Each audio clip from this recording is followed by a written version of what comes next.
किसी भी कंट्री का डेवलप करना है तो उस युवा को कम से कम रोजगार तो होना चाहिए ना। अगर रोजगार ही नहीं होगा तो फिर कंट्री डेवलप कहाँ से होगी। जो गौशाला बनाई है और अच्छे से उनको फंड और अच्छे से उनको मेंटेन किया जाना चाहिए जिससे किसानों को नुकसान ना हो। तो ये फालतू की जुमलागिरी करते हैं, ये सब ना करें तो अच्छा है, काम पे ध्यान दें तो ज़्यादा बेहतर है।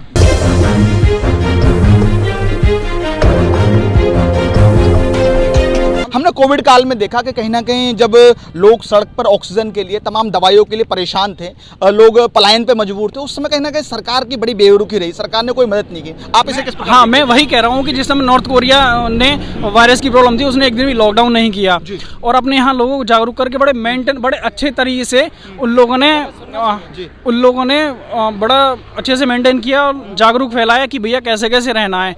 और उसने अपने यहाँ एक दिन स्कूल भी बंद नहीं किया। आप देख रहे हैं इंडिया में 1 साल से ज़्यादा हो गया स्कूल बंद रहे हैं, शिक्षा पूरी तरह से ठप हो गई है। और जिस तरह से तो मोदी जी तो कह रहे हैं ना कि शिक्षा का निजीकरण करके शिक्षा को सुदृढ़ कर देंगे, ऑनलाइन कर देंगे। ऑनलाइन कर देंगे तो फिर इतना बड़ी प्रॉब्लम रहेगी ना कि स्कूल तो फिर पूरी तरह से बंद हो जाएंगे। फिर जो शिक्षक भर्ती हैं वो तो नहीं हो पाएंगी ना जी। तो फिर प्रॉब्लम रहेगी, यूथ कैसे बढ़ेगा आगे, उनको नौकरी नहीं मिलेगी। तो बताइए, जब यूथ ही कोई नौकरी नहीं मिलेगी तो फिर डेवलपमेंट कहाँ से होगा, है ना। अगर किसी भी कंट्री का डेवलप करना है तो उस युवा को कम से कम रोजगार तो होना चाहिए ना। अगर रोजगार ही नहीं होगा तो फिर कंट्री डेवलप कहाँ से होगी, आप बताइए।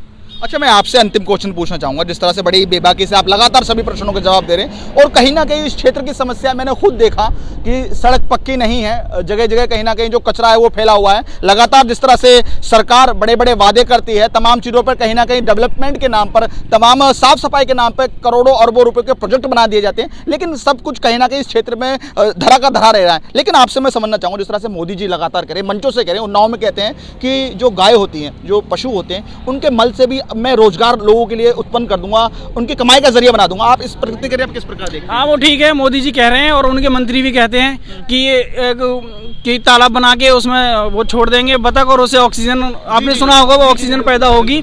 तो ये भी वही उन्हीं में से हैं, चट्टे बट्टे हैं कि भैया हम उसके मल से वो तैयार कर देंगे, गैस तैयार कर देंगे, वो तैयार कर देंगे। कुछ नहीं होने वाला है। आप देख रहे हैं कि जगह जगह गाय सांड इतनी बुरी तरह से फैल रहे हैं, किसानों का इतना नुकसान हो रहा है बहुत ज़्यादा। अगर इनकी सही से व्यवस्था की जा रही है, लेकिन फिर भी लापरवाही है। और मैं चाहता हूँ कि इसे बहुत अच्छे से मेंटेन किया जाना चाहिए, जो गौशाला बनाई है, और अच्छे से उनको फंड और अच्छे से उनको मेंटेन किया जाना चाहिए जिससे किसानों को नुकसान ना हो। तो ये फालतू की जुमलागिरी करते हैं, ये सब ना करें तो अच्छा है, काम पे ध्यान दें तो ज़्यादा बेहतर है। तो अगर आपको पसंद आया हो तो इसे लाइक करें, कमेंट करें, शेयर करें और हाँ, हमारे चैनल को सब्सक्राइब करना ना भूलें ताकि देश विदेश से जुड़ी खबरें आप मिस ना करें, क्योंकि कोरोना काल में 2 गज दूरी, मास्क है जरूरी। नमस्कार।